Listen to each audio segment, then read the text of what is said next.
Boa noite a todas, todos e todes. Estamos muito felizes em abrir a terceira noite do primeiro ciclo Formativa, um momento de abertura e de conexão com os nossos públicos.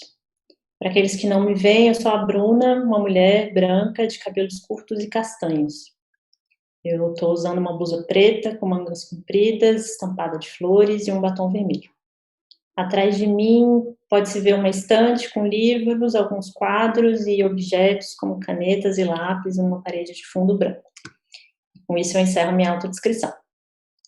Para aqueles que nos acompanham pela primeira vez, nós somos o Programa Educativa do Museu Nacional da República, um projeto proposto, pensado e desenhado a várias mãos, realizado pela TUI Arte Produção e acolhido pelo Museu Nacional da República em Brasília. O projeto é financiado pelo Fundo de Apoio à Cultura do Distrito Federal.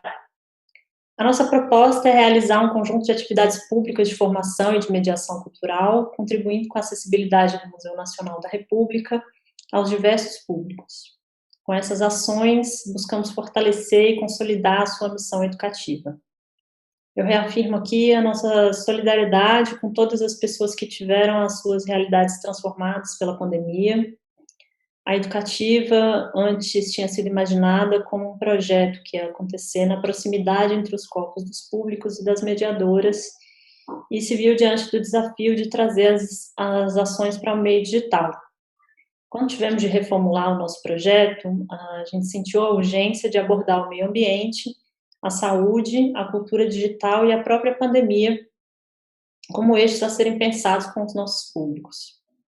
Entendendo a necessidade e os desafios de pensar a preservação da natureza e nós, seres humanos, como parte dela, que recebemos hoje à noite com muita honra a professora e pesquisadora Mercedes Bustamante.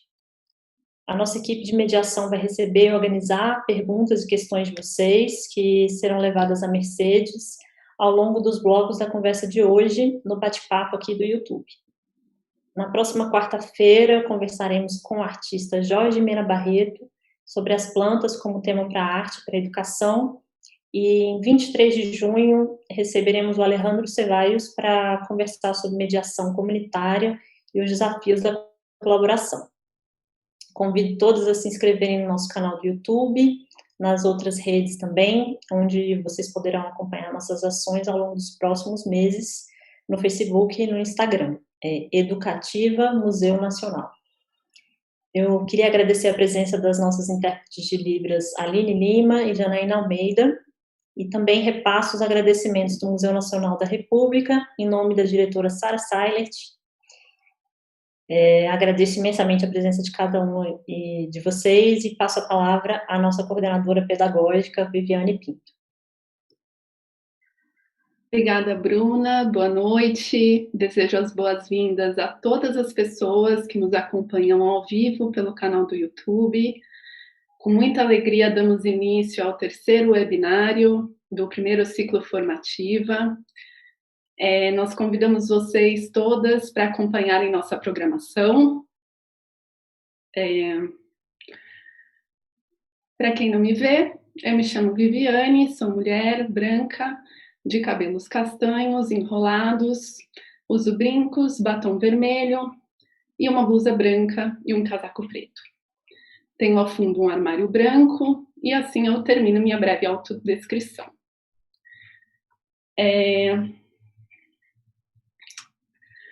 Programa Educativa conta com uma equipe diversa de profissionais de mediação e comunicação para conversas com públicos do museu, com estudantes, educadores, pesquisadores, interessados em geral nas plantas, nas vidas, nas artes. Para as conversas nos webinários, nesse formato de seminário virtual, nós convidamos artistas, educadores, cientistas, especialistas nos temas levantados nas nossas pesquisas. O primeiro webinário contou com Ailton Krenak, pensando natureza, pandemia, educação, a partir da cosmovisão indígena, da cultura do bem viver. No segundo webinário, com Gisele Beigelman, pensamos sobre museus e educativos na cultura digital, falamos sobre preservação, memória e reinvenção da cultura dos acervos. Ela nos lembrou que patrimônio é nosso, está em disputa, e nos convidou a pensá-lo como um bem comum, com os públicos de modo conjunto. Hoje recebemos com muita alegria a professora Mercedes Bustamante para conversar com a gente sobre natureza e pandemia, a partir das suas pesquisas e produções científicas sobre o Cerrado e as mudanças climáticas, estudos reconhecidos nacional e internacionalmente. Nos parece relevante, nesse momento pandêmico, de tantas transformações, pensar como o modelo capitalista de desenvolvimento e produção agrícola, na medida em que possui uma lógica que destrói a biodiversidade, os recursos hídricos, o solo, é gerador de ambientes apropriados para novas doenças. Nossa convidada, Mercedes, está atenta a interações complexas que se dão no Cerrado, como a de preservação e produção, a partir de uma interação sustentável e respeitosa com a natureza. Seja muito bem-vinda, professora Mercedes. Desejo uma ótima conversa e já passo a palavra para as mediadoras. Obrigada.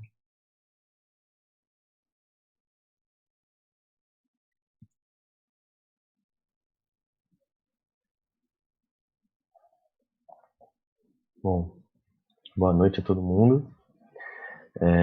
Para quem não me vê, eu também vou fazer uma breve autodescrição. Meu nome é Vitor, eu sou um homem branco, de cabelo preto, curto, óculos, barba preta também. Estou vestindo uma camiseta vermelha.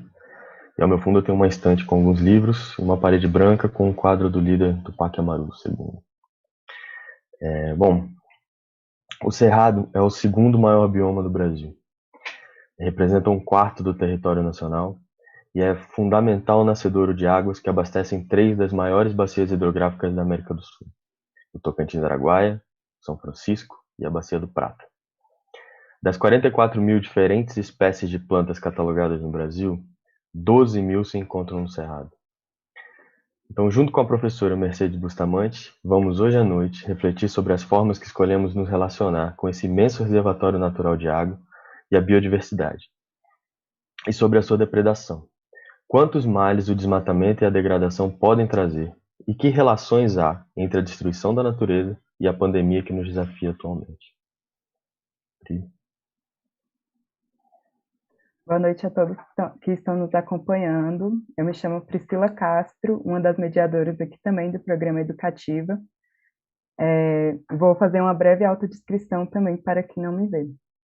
Eu sou uma mulher branca, de cabelos cacheados, escuros, e eu estou vestindo uma blusa um pouco comprida, verde escuro estampada. Ao meu fundo pode-se ver algumas almofadas e uma parede branca. Então eu peço aqui uma licença, né, também para fazer uma apresentação para Mercedes Bustamante. Mercedes Bustamante, ela é bióloga, professora doutora da Universidade de Brasília, cientista, mulher e mãe.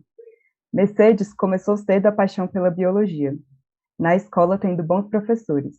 Sonhava em ser uma grande cientista e hoje é considerada uma das principais especialistas do país em estudos de mudanças climáticas, uso da terra, biogeoquímica e cerrado. Tem sido voz ativa na defesa do bioma, desenvolvendo pesquisas e coordenando a produção de artigos científicos, além de participar de comitês nacionais e internacionais. Ela está entre os cientistas autores do relatório do painel intergovernamental sobre mudanças climáticas, que alertou o mundo sobre os riscos do aumento da temperatura na Terra. O trabalho venceu o Prêmio Nobel da Paz em 2007. As conquistas de Mercedes são muitas e seu currículo é extenso, sendo uma referência de cientista mulher brasileira. Para ela, a conservação do Cerrado é um tema urgente que deve ocupar espaço central no debate público.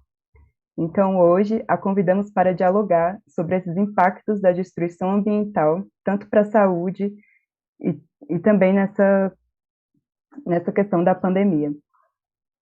E quais caminhos possíveis também que podemos fazer, né, caminhar para mudar a realidade atual. Então, seja muito bem-vinda, Mercedes, e é um prazer tê-la por aqui. Passo a palavra a você. Obrigada a todos que me antecederam pela apresentação e pelo convite. Para quem não me vê, eu sou uma mulher branca, bem mais velha dos que me apresentaram aqui, já de meia idade, cabelo preto, uso óculos. e ao meu fundo a gente tem uma parede azul e bege com um quadro também de plantas, né. Bom, fechando aqui a autodescrição, né, eu volto então a agradecer o convite e a oportunidade de estar nesse momento de conversa com todos vocês, falando de um tema que é tão importante, que é a conservação do cerrado, a conservação da biodiversidade, mas como já colocado aqui na introdução, ganha uma relevância nesse momento em que nós vivemos, né, de pandemia, e as indicações cada vez mais fortes, né, que a nossa interação desbalanceada com a natureza abre o caminho, né, para o surgimento de novas doenças, e que nós precisamos rever, então, essa relação desbalanceada para evitar novos surtos como esse, né.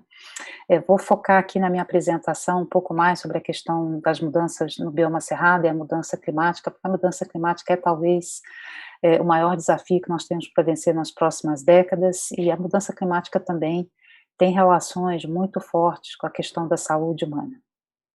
Bom, eu vou agora iniciar o compartilhamento dos meus slides com vocês.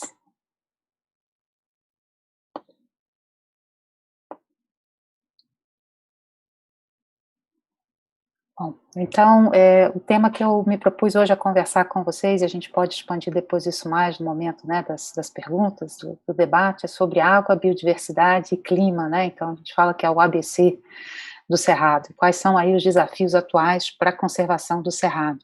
Eu, antes de iniciar, eu tenho que agradecer aí todo o trabalho de pesquisa, de ciência de longo prazo, como o que nós fazemos no Cerrado, é, na verdade, fruto de uma colaboração de muitas pessoas, é um trabalho a muitas mãos, né, a muitos cérebros, e eu queria reconhecer aqui a contribuição de várias entidades, né, outras universidades, como a UFG, a UNEMAT, e instituições também não governamentais, organizações da sociedade civil, que nos apoiam nesse trabalho.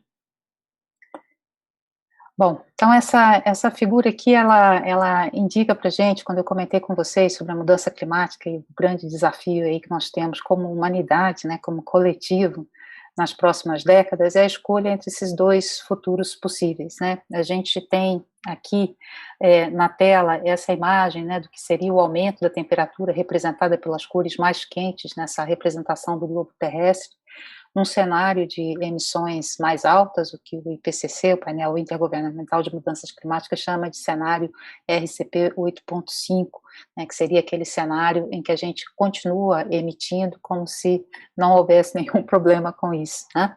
E a gente tem aqui do outro lado, do outro extremo, a opção, que é um cenário em que a gente reduz as emissões para tentar atingir a meta que foi colocada em 2015 no Acordo de Paris, né, pelos países signatários do acordo, de reduzir as emissões, permitindo que a temperatura global não ultrapassasse 1,5 a temperatura da revolução, ao nível da pré-revolução industrial.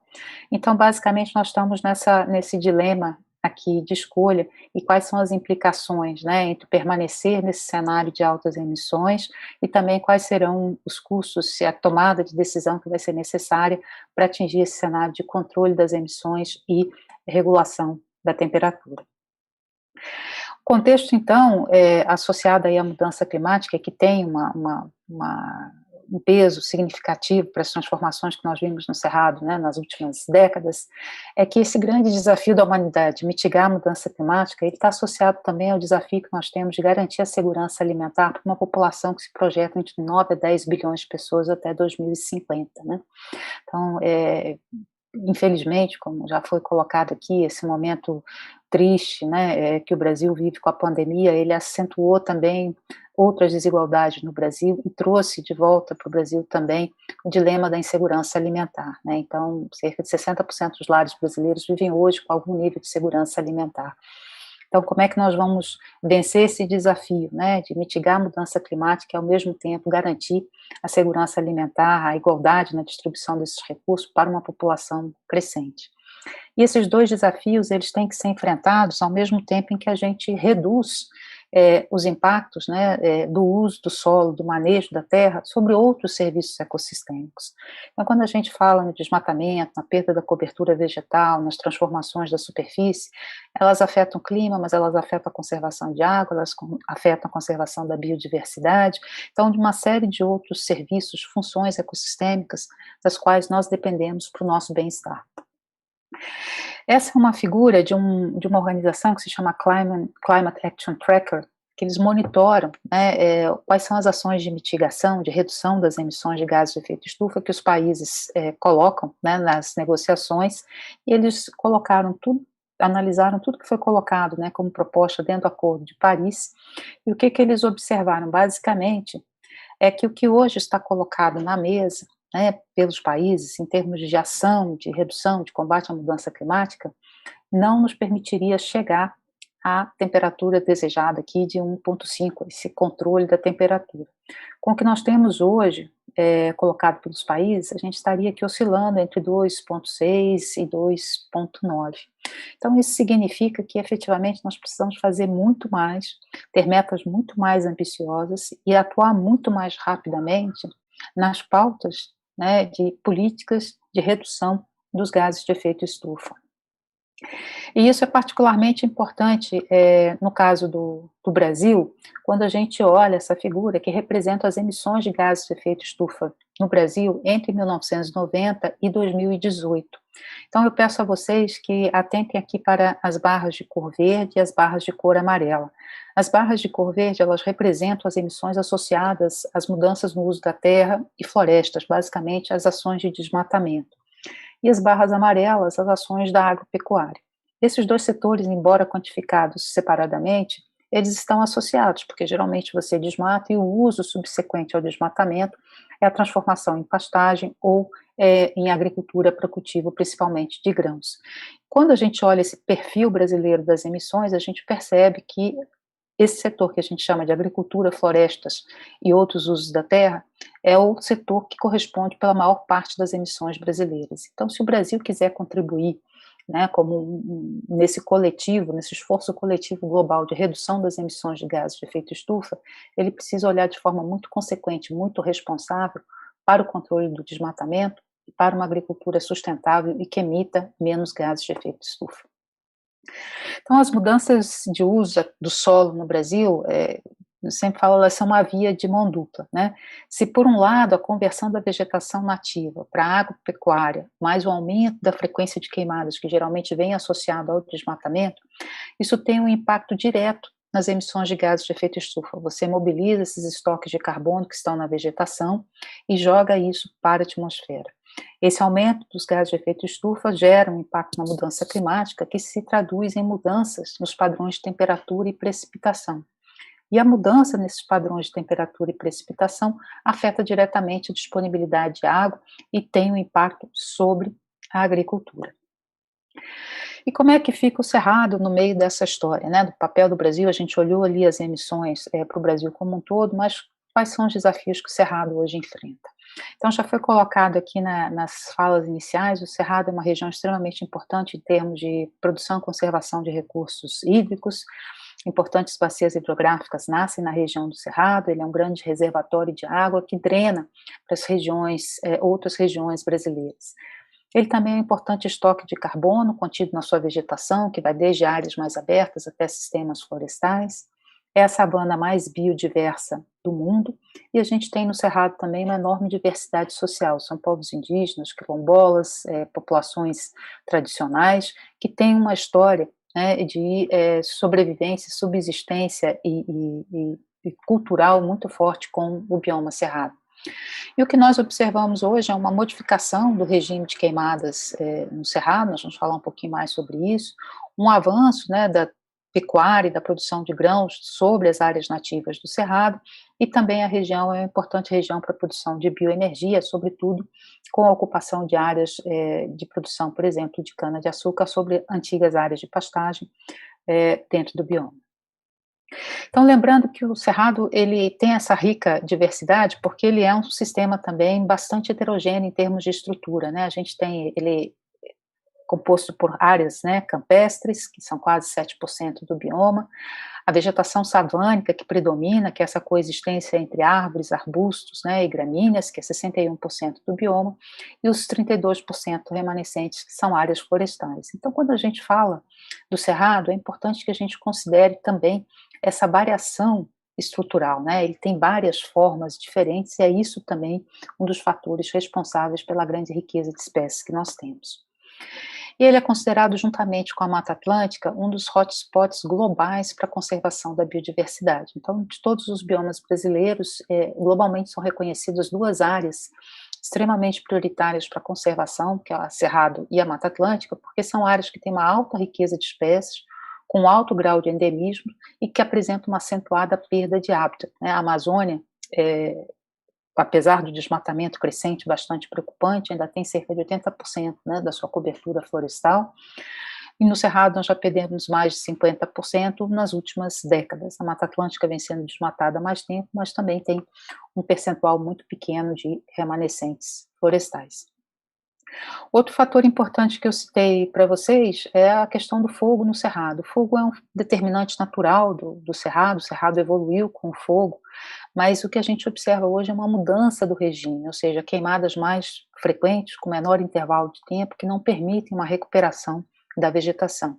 Essa é uma imagem da NASA de agosto de 2019, e a gente vê aqui então os focos de calor, e a gente tem uma ideia com basicamente essa região sofreu com as queimadas nesse ano de 2019. É importante lembrar que o Brasil concentra 63% das queimadas na América do Sul, e desse número, 70% das áreas queimadas no Brasil estão no Cerrado. Então, essa rápida ocupação do bioma Cerrado, ela também está induzindo mudanças no regime natural do fogo, né, com a alteração da época e da frequência das queimadas. Então, o que está acontecendo em termos de desmatamento no Cerrado? Aqui a gente vê, nessa primeira figura, nessas porções mais claras, né, nesse amarelo clarinho aqui, são as áreas de vegetação antrópica, ou seja, áreas já convertidas, e em verde são os remanescentes do Cerrado. Então, a gente vê pelo próprio processo histórico, né, de ocupação do Cerrado. A ocupação do Cerrado começa pela porção sul do Cerrado, que essa área ela já se encontra bem mais convertida, e os últimos grandes remanescentes do Cerrado, a gente tem uma porção aqui ainda em Mato Grosso, e sobe aqui por essa região que a gente conhece como Matopiba, né, que é esse acrônimo que se refere a Tocantins, Bahia, Piauí e o Maranhão. E essa área foi perdida e foi substituída pelo quê? Hoje, em rosa aqui, o que a gente vê são as pastagens dentro do Cerrado, então a gente percebe que as pastagens ainda são o uso majoritário da terra no Cerrado, e a gente vê avançando pelas áreas de remanescentes florestais, as áreas de agricultura de cultivo anual, sobretudo a agricultura de grãos, as commodities agrícolas, como é o caso da soja e do milho, para a exportação. Então a gente vê a pastagem nas áreas de ocupação mais antiga, e as novas frentes do desmatamento, elas apresentam uma dinâmica diferente, que elas não passam por esse estágio, né, de transformação em pastagem, depois em agricultura de grãos, elas já são desmatadas diretamente para a agricultura de grãos em larga escala. Bom, o que a gente vem estudando, então, é exatamente esse nexus, né? Qual é essa conexão entre a perda da vegetação nativa, o processo de intensificação do uso do solo pela agricultura e as relações que isso tem com o clima e com o meio ambiente.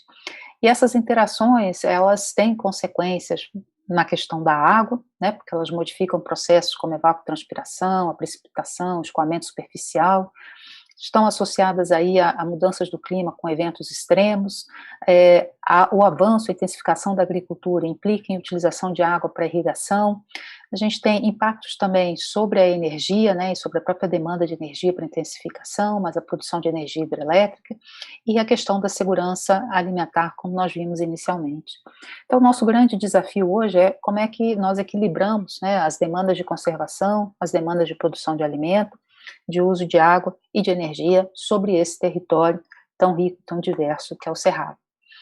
Então, é importante sempre lembrar que a cobertura vegetal natural, ela tem um efeito direto sobre o clima regional. Por quê? Porque a vegetação, ela recicla grandes quantidades de água e de energia para a atmosfera, ela mantém a temperatura da superfície relativamente mais baixa, apesar da gente ter uma grande quantidade de radiação solar, e ela suporta aquilo que a gente chama de uma alta atividade convectiva e de chuva. Então, esse processo de evapotranspiração, ele é importante para carregar a atmosfera com umidade e dar o início, marcar o início e o final do período chuvoso.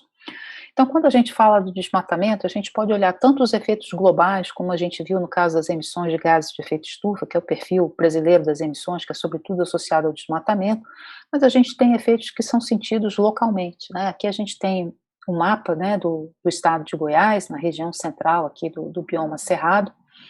Nessa figura aqui a gente vê em diferentes cores os diferentes usos da terra. Então, amarelo são as áreas tomadas pela agricultura, em rosa as áreas cobertas com pastagem, e verde os remanescentes de vegetação nativa no estado de Goiás.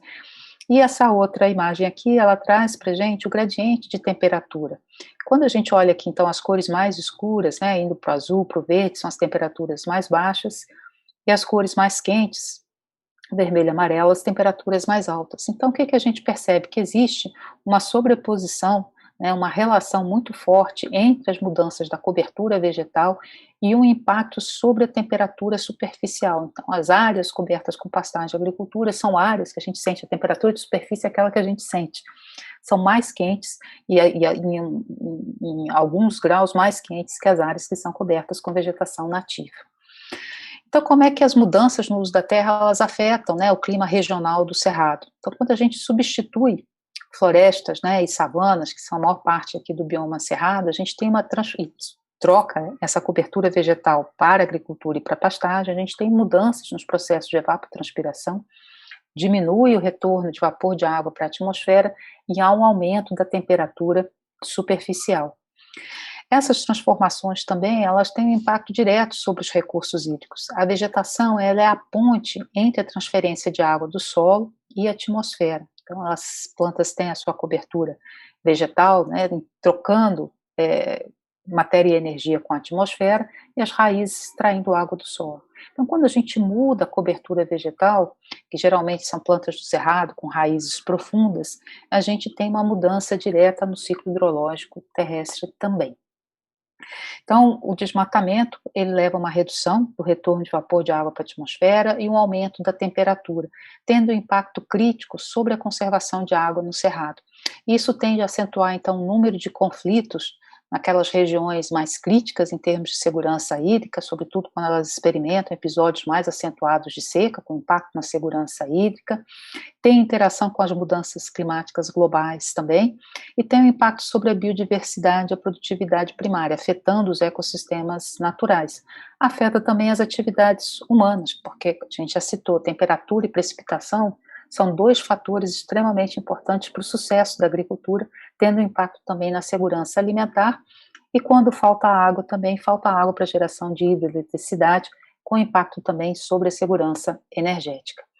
E é importante a gente lembrar, eu comentei com vocês que a expansão, né, das novas frentes do desmatamento, ela está se dando sobretudo nessa porção que a gente conhece aqui como Mato Piba, essa região aqui do oeste da Bahia, e esse mapa mostra para a gente aqui a área irrigada, e a gente vê aqui pontos onde efetivamente a gente tem uma expansão e uma maior utilização de água para a irrigação da agricultura. Então, a entrada da agricultura nessas áreas com maior segurança hídrica demanda a utilização de água para irrigação, aumentando os conflitos de água nessa região. Por que esses dados são importantes? Nós temos, como eu comentei com vocês, já quase metade do cerrado convertido, sobretudo na porção sul. A gente vê o avanço das frentes do desmatamento para as porções norte do cerrado, mas de acordo com a Lei da Proteção da Vegetação Nativa, o Código Florestal, se você permitir, o código coloca, né, até 80% de supressão da vegetação em propriedades privadas, nós ainda teríamos cerca de 44 milhões de hectares passíveis de supressão legal de vegetação no cerrado.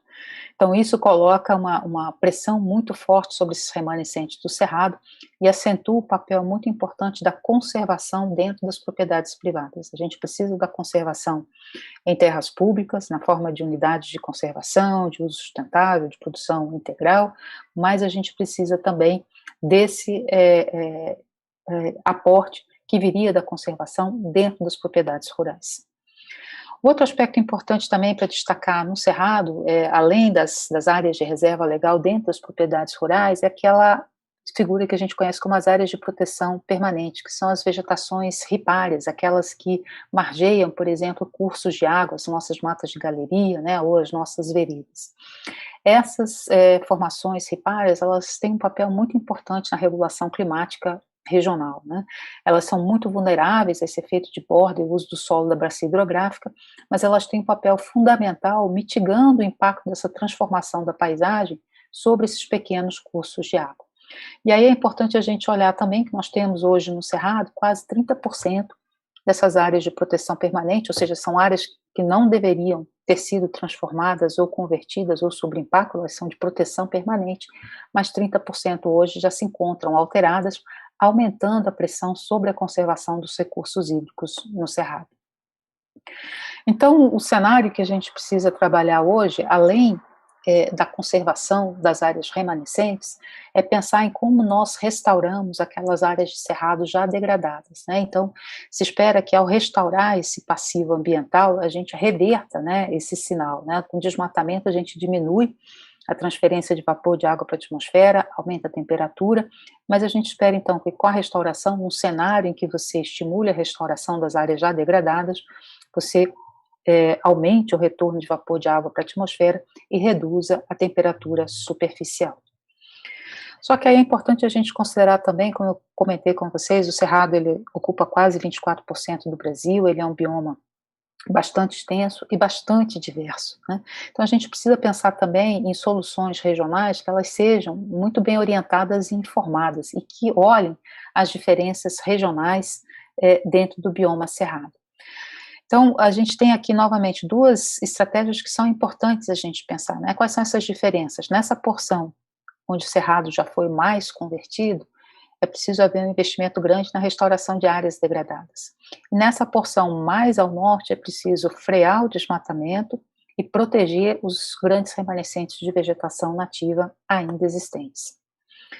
Isso é importante porque hoje, no bioma cerrado, quando a gente considera aquelas unidades de conservação que são de proteção integral, aquelas que efetivamente não podem ter nenhuma atividade humana, elas representam somente 3% da vegetação original do cerrado. Então, esse mapa aqui, ele mostra para a gente as unidades de conservação no cerrado. Em vermelho são as áreas de proteção integral, e em amarelo são aquelas áreas de proteção que a gente chama de uso sustentável, mas que tem uma menor proteção, porque atividades humanas são permitidas dentro da área e muitas vezes não há uma fiscalização adequada do uso dentro dessas áreas de proteção ambiental. Então, quando a gente olha aqui, são somente esses pontinhos vermelhos aqui, que são áreas de proteção integral dentro do cerrado. Seriam aquelas áreas destinadas à proteção da biodiversidade e dos ecossistemas.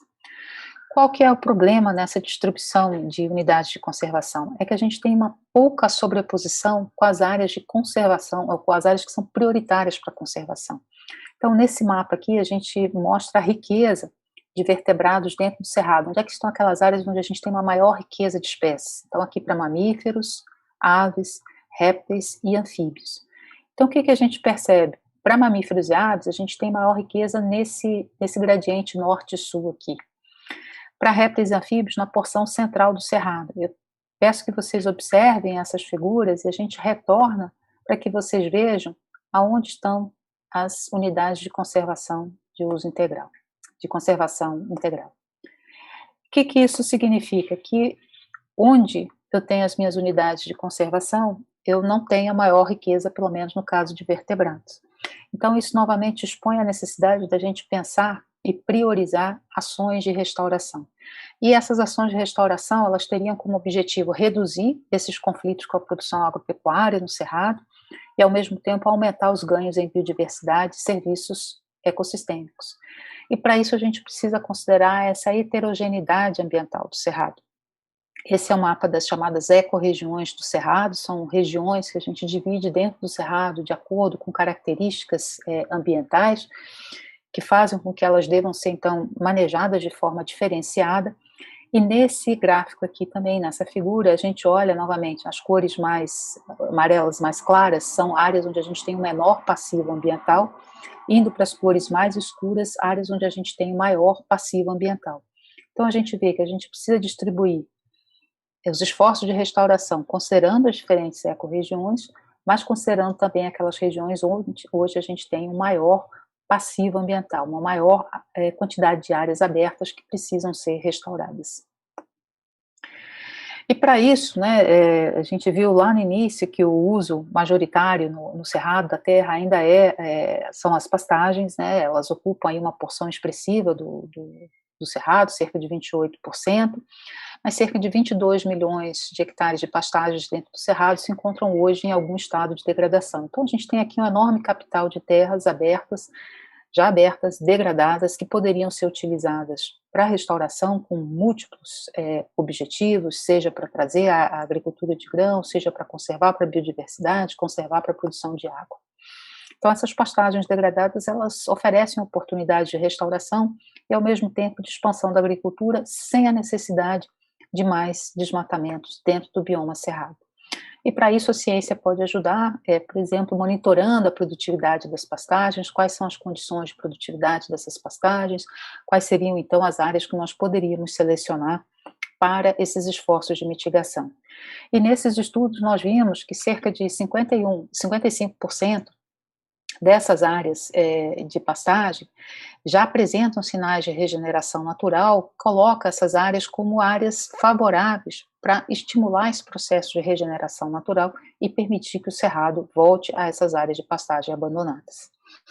Então, como a gente vê a realidade do cerrado aí nas próximas décadas, né, o que a gente espera é um conjunto competitivo de usos do solo, com o crescimento das pressões para prover mais pessoas com alimentos, fibra, com combustível, e ao mesmo tempo o cerrado sob a pressão tanto dessas mudanças locais como das mudanças globais. E voltando para a questão da mudança climática, né, que eu coloquei de uma forma geral, mas quais são as previsões para a América do Sul? Né? Então, os modelos climáticos, né, desenvolvidos pelo CPTEC-INPE, eles colocam que a principal área de aquecimento ela está localizada na região central do Brasil, né?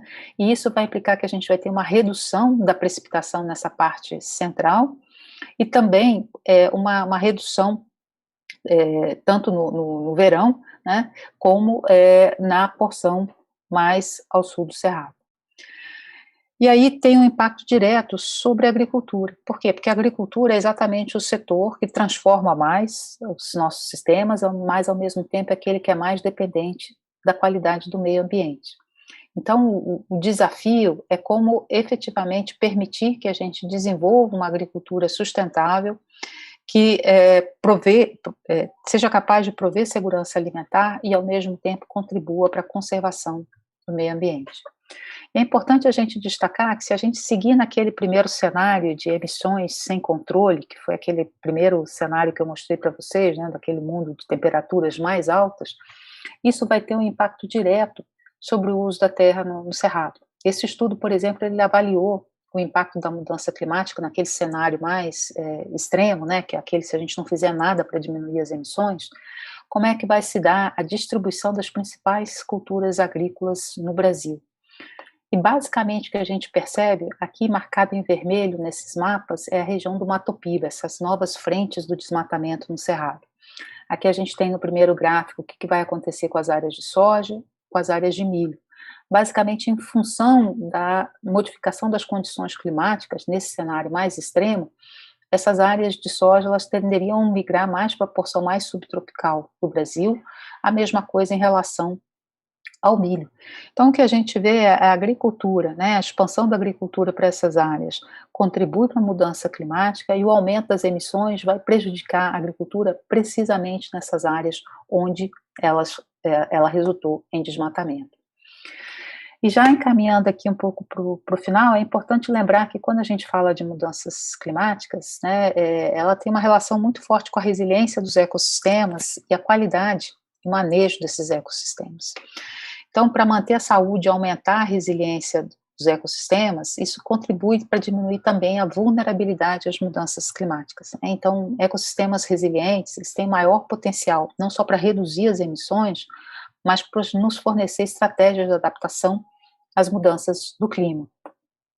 E vou citar aqui um exemplo, esse é um estudo também recente, de 2020, que indica os impactos do estresse por eventos de extremos de temperatura no Brasil, indicando, né, consequências graves, né, para a mão de obra que tem que trabalhar, sobretudo aquela que trabalha, né, em ambientes abertos, com os extremos de temperatura. Então, o Brasil vai ter mais problemas de saúde associados a essas ondas de calor, com impacto sobre precisamente a sua mão de obra. E isso tem impacto, né, sobre a saúde das pessoas em primeiro lugar, mas sobre a economia também. E esses impactos a gente já sente também, e essa é uma notícia recente, agora de 14 de maio, né, vocês devem estar acompanhando isso também, que as agências já colocaram, né, identificaram aí o menor nível de chuvas em 91 anos, né, que já está obrigando o governo a reestruturar o seu plano para evitar falta de energia, e a gente já sente, né, as consequências com uma conta de luz mais cara, né, com a bandeira tarifária aí vermelha. E esse também, para a gente fechar aí a parte dos estudos, foi um estudo que saiu muito recente, numa revista bastante conceituada, que é a revista Nature, e esses autores, eles colocam a importância daquilo que eles chamam de soluções baseadas na natureza para ajudar a resfriar o planeta, né? Mas que a gente precisa atuar muito rapidamente. E o que seriam essas soluções em 3 etapas? Conservar as áreas que ainda não foram convertidas, ou seja, proteger, praticar o manejo sustentável naquelas áreas já abertas e recuperar aquelas áreas degradadas. Então, basicamente, a gente vê aí os 3 focos que eu coloquei para o bioma cerrado, são 3 soluções que hoje são colocadas globalmente como importantes para proteção do clima. Proteger o que ainda está em pé, manejar corretamente as áreas já abertas e restaurar aquelas áreas degradadas. E isso contribuiria, então, para a redução das emissões. Mas essas soluções que eles chamam com base na natureza, elas devem aderir a alguns princípios que são importantes, né? Elas não substituem ações de descarbonização em outras áreas, como, por exemplo, a redução dos combustíveis fósseis. Elas têm que envolver uma ampla gama de ecossistemas, então a gente tem que falar de floresta, de savana, da caatinga, do pampa, do pantanal, dos nossos sistemas marinhos costeiros. Muito importante, elas têm que ser projetadas em parceria com as comunidades locais, respeitando os seus direitos. E elas têm que apoiar a biodiversidade, desde da diversidade genética até a diversidade de ecossistemas. E aí a gente entra num aspecto importante quando a gente discute mudança climática, que é a interface entre a mudança climática e aquilo que a gente conhece como a injustiça ambiental. Por quê? Porque a mudança climática ela vai afetar primeiro e mais fortemente aquelas populações ou grupos que são os menos responsáveis pelas suas causas, né? Então, quando a gente vê essa uma figura que mostra o percentual de emissão de CO2, que é um dos principais gases de efeito estufa, em termos da população mundial, e a gente vê que os 10% mais ricos da população mundial, eles emitem 49% das emissões de CO2, né? E os 50% mais pobres estão aqui na base, mas que serão provavelmente aqueles mais afetados pelas mudanças do clima. Então, existe aí uma situação de injustiça ambiental que demanda um olhar, um esforço e financiamento para que ele seja corrigido. E aí, no caso do Cerrado, a gente precisa ter um olhar bastante cuidadoso e com essa visão de redução da vulnerabilidade das comunidades tradicionais do Cerrado. Por quê? Porque essas comunidades hoje elas se encontram sob a pressão da expansão do agronegócio sobre seus territórios tradicionais, elas também são afetadas pela insegurança hídrica e pelas mudanças climáticas.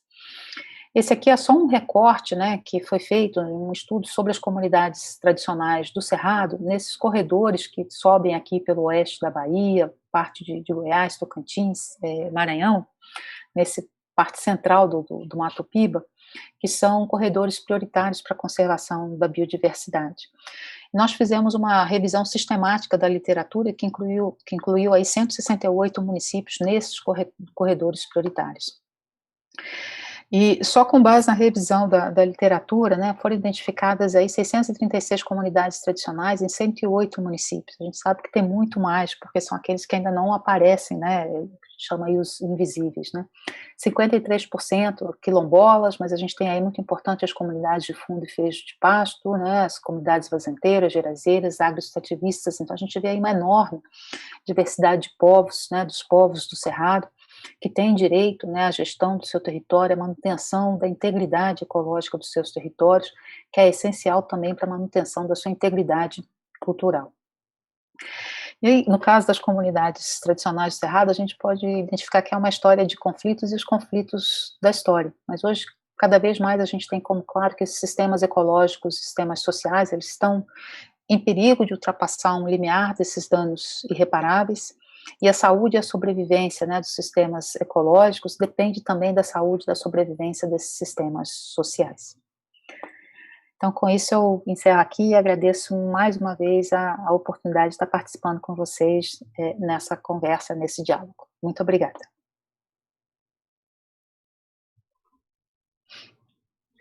Bom, professora, muito obrigado. A gente agradece muito a oportunidade de ouvi-la mais uma vez. E eu queria, então, partir um pouco para algumas dúvidas, assim, talvez algumas provocações em relação a essa nossa conversa hoje. Assim. Bom, é muito difícil não inserir a pauta do meio ambiente em todos os aspectos associados à qualidade de vida hoje, né? Eu acredito até que essa seja uma fala sua em algum momento, assim, que a gente tenha pescado durante as pesquisas. A mudança climática com certeza muda os padrões de doenças transmitidas por vetores, né? Animais, insetos. Mas a cadeia de contágio das doenças infecciosas, principalmente as emergentes, né? As novas, né? Elas necessariamente começam com a destruição da natureza. Então, eu queria trazer talvez um pouco uma conversa para discutir a pandemia que nós vivemos atualmente, né?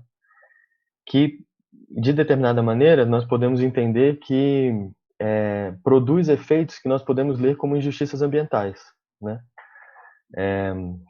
A pandemia que chegou no Brasil e ela começou pelas grandes cidades, mas ela encontrou logo um caminho de interiorização no país, muito por conta talvez da dinâmica do agronegócio, né, de instalações do próprio agronegócio. Então, talvez primeiro na região sul, nos frigoríficos de aves e porcos, mas também logo as primeiras contaminações que nós tivemos notícia entre os guaranis no Mato Grosso do Sul, por exemplo, aconteceram nos frigoríficos.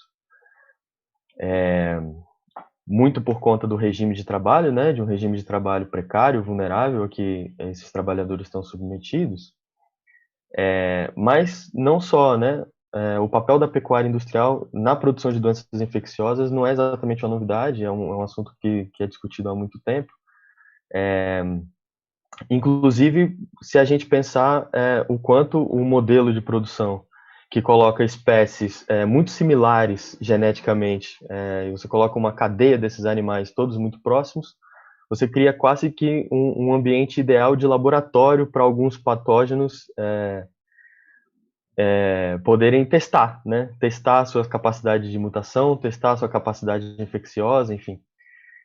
A gente sabe, por exemplo, que as origens de várias mutações do vírus influenza ou de vários coronavírus vêm desse processo, da abertura de regiões, ou de florestas, ou de regiões alagadas, como o nosso Pantanal, por exemplo, da abertura e transformação em fazendas, e o contato direto de aves migrantes silvestres que acabam entrando em contato com outras espécies domésticas e quebrando, assim, talvez, uma proteção natural que a biodiversidade oferecia para que esses agentes não encontrassem tanta facilidade na mutação e na infecção, né? Então, esse contato de espécies domésticas ou domesticadas com agentes que eram próprios de espécies selvagens acaba favorecendo isso. Então, a gente tem, por exemplo, a epidemia de gripe aviária que surgiu daí, né, em 2003. E o nosso... tem outros casos, né? A gente tem, por exemplo, agora já na pandemia com o coronavírus, o SARS-CoV-2, A gente teve milhões de visons que foram sacrificados, a gente teve essa notícia na Dinamarca, por exemplo, que foram sacrificados justamente para impedir que a mutação entre eles produzisse uma nova cepa que pudesse contaminar seres humanos, né? Então, que talvez jogasse por terra os esforços de produção de vacina. A gente tem a destruição das florestas tropicais na África, que, pelo agronegócio, no óleo de palma, que produziu a maior epidemia de ebola da história, né? Que matou 11 mil pessoas entre 2013 e 2015. Mesmo assim, a gente tem a gente consegue enxergar o agronegócio mundial apostando no aprofundamento do modelo industrial como resposta às crises, né? A crise sanitária, a crise ambiental. A gente vê uma aposta no recrudescimento desse modelo, não na transformação dele. O que ameaça diretamente os ecossistemas, que está muito bem demonstrado na sua fala, e na condenação da agricultura familiar e talvez dessas comunidades tradicionais, né? Que sofrem a injustiça ambiental, no caso tanto na pandemia, no momento que elas estão vulnerabilizadas, quanto nas próprias mudanças climáticas e na sua forma de produzir, na perda dos seus territórios. Então, acho que a pergunta é um pouco essa, assim, puxando a conversa sobre soluções baseadas na natureza e essa preocupação, como é que a gente pode encarar essa realidade dessa produção e desse manejo dos biomas que é capaz de produzir crises sanitárias tão profundas e tão generalizadas? Como é que as soluções baseadas na natureza respondem a esse desafio? Como é que a gente pode pensar por aí? Como barrar essa produção de epidemias e pandemias a partir desse pensamento? Essa é uma pergunta dá para todo um outro seminário, né? Mas é muito importante. Sempre, eu falo, quando a gente fala de biodiversidade, a gente tem que ter em mente que a maior biodiversidade que a gente tem é a biodiversidade de micro-organismos, né? A diversidade microbiana, ela supera, né, em número, né, todos os outros elementos da biodiversidade. A gente está começando a conhecer o que é essa diversidade de micro-organismos, porque hoje a gente tem técnicas moleculares que nos permitem identificar isso. E muitos deles estão em ambientes onde que a gente não acessava simplesmente, né? Então, e é importante lembrar que, apesar disso, só uma pequena fração tem a capacidade de desenvolver, né, alguma doença, se tornar um organismo patogênico. A questão é que quando a gente está num ambiente natural que é rico em espécies, você tem vários reservatórios, esses micro-organismos também são mantidos em controle por outros micro-organismos, né, e distribuídos num número muito grande de reservatórios, que podem ser vertebrados, invertebrados, você tem isso mais ou menos sob controle, né. O desmatamento, a destruição dos ambientes naturais, além de estressar os animais que são reservatórios, e com isso também eles padecem e eliminam muito mais vírus, aproxima, né, essa fauna silvestre de uma fauna domesticada, então permite o que você falou, né, o spillover, né, a passagem, né, de um grupo para outro através de mutações dos vírus, e atingir então depois populações, e traz o homem para perto disso também. E quando você tem nesse processo de desmatamento, geralmente você começa a ter um adensamento populacional, você tem também indivíduos mais próximos, facilita o contágio. No caso da pandemia, quando a gente teve pandemias no passado, e se a gente olhar da chamada, né, da gripe influenza, né, em 1918, que parece ter uma origem semelhante a essa, né, não foi na Espanha, né, mas na verdade é porque lá efetivamente foi mais visível. O que provocou ali foi a mudança, a passagem de pessoas por conta da Primeira Guerra Mundial, e aí ela se espalha, mas hoje a gente vive num mundo extremamente globalizado. Então essas questões, elas tendem a se tornar mais frequentes, porque a gente começa a entrar nesses ambientes onde esses micro-organismos estão, e você tem, além desse processo do spillover, esse que você citou, que é o spillback, né, que você pode agora, a mutação que atingiu o homem voltar e atingir outros animais, né. Então, são todas questões que a gente está vendo que as doenças têm uma ecologia também, né? São interações entre organismos e dependem da qualidade, da integridade do meio ambiente. Então, proteger o meio ambiente é proteger a saúde humana, é a medida mais barata, eu diria hoje, se a gente pensar no enorme custo em vidas, né, e o custo em crise, né, com todas as crises que a gente está, né, que vem associadas à pandemia. A proteção do meio ambiente é um recurso mínimo, isso já está até comprovado, né, um estudo que mostrou isso, né, proteger e reduzir o desmatamento é muito mais barato do que retomar depois o crescimento econômico depois de uma pandemia como essa. Sem contar, óbvio, aquilo que a gente não consegue jamais substituir, que são as vidas perdidas, né? Então, efetivamente, isso questiona, né, traz um questionamento muito grande desse modelo, né, a agricultura industrial e, sobretudo, a criação animal, ela já vinha sob uma pressão pela questão do uso dos recursos, né, lembro que a pastagem é extremamente demandante, né, você fala, bom, é pecuária intensiva, mas ela continua sendo demandante de uso do solo, porque você tem que produzir grãos, né, então boa parte da soja que a gente produz, ela não entra diretamente no prato das pessoas, ela entra indiretamente porque ela é usada para produzir proteína animal, ela é usada para ração. Então, isso tem essa pegada muito, muito forte, tinham questões associadas ao bem-estar animal, né, e todos os outros processos que estão associados a essas indústrias, basicamente, de produção de carne, né. E cada vez mais a gente vê, quando isso começa a ficar mais explícito, o papel importante também que o consumidor tem ao selecionar o que vai comprar e entender como aquilo que é produzido. Então, a gente precisa se reconectar e entender a história do alimento que a gente coloca no prato. E aí você citou várias, bom, por que o produtor local, aquele da agricultura familiar, então ele está ali, está próximo, a gente está vendo como está sendo produzido, entende, né, o contexto social daquilo também, isso tem um valor enorme. Mas a gente vai precisar efetivamente repensar esse modelo, né, porque nesse modelo, o que a gente tem? É o que eu falo, né, é o lucro privatizado e o custo socializado, né. A sociedade como um todo vai pagar o custo, seja pela contaminação ambiental, e seja pela mudança climática, e seja pelo aumento da frequência de situações como essa que a gente viveu na pandemia, né.